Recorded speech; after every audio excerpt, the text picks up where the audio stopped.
ప్రతి సంవత్సరం December 25న world వైడ్గా క్రిస్మస్ని సెలబ్రేట్ చేసుకుంటారు. ఇంట్లో క్రిస్మస్ ట్రీని అలంకరించి శాంతా గిఫ్ట్లతో సరదాగా జరుపుకుంటారు. మన టాలీవుడ్ సెలబ్రిటీస్ కూడా క్రిస్మస్ని సెలబ్రేట్ చేసుకుంటారు. వైఎస్ షర్మిల గారి ఇంట్లో కూడా ఈ ఇయర్ క్రిస్మస్ సెలబ్రేషన్ చాలా గ్రాండ్గా జరిగాయి. వైఎస్ షర్మిల గారి ఫ్యామిలీకి సంబంధించిన పిక్స్ కానీ వీడియోస్ కానీ బయట చాలా అరుదుగా కనిపిస్తాయి. షర్మిల కొడుకు పేరు రాజారెడ్డి, కూతురు అంజలి రెడ్డి. రీసెంట్గానే ప్రియా అనే అమ్మాయితో రాజారెడ్డి వివాహం జరిగిన సంగతి తెలిసింది. స్వర్గీయ నందమూరి తారక రత్న గారి భార్య అలక్యారెడ్డి ఫ్యామిలీతో కలిసి షర్మిల ఫ్యామిలీ క్రిస్మస్ సెలబ్రేట్ చేసుకున్నారు. ఈ సెలబ్రేషన్కి సంబంధించిన కొన్ని ఫొటోస్ బయటకు వచ్చాయి. ఈ పిక్స్ ప్రస్తుతం నెటిజన్లు బాగా ఆకట్టుకుంటున్నాయి.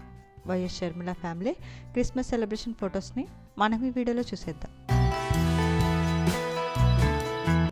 ఈ వీడియో నచ్చితే లైక్ చేసి ఇలాంటి మరిన్ని లేటెస్ట్ అప్డేట్స్ కోసం ప్రైమ్ తెలుగు ఛానల్ని సబ్స్క్రైబ్ చేసుకొని బెల్ ఐకాన్ని క్లిక్ చేయండి.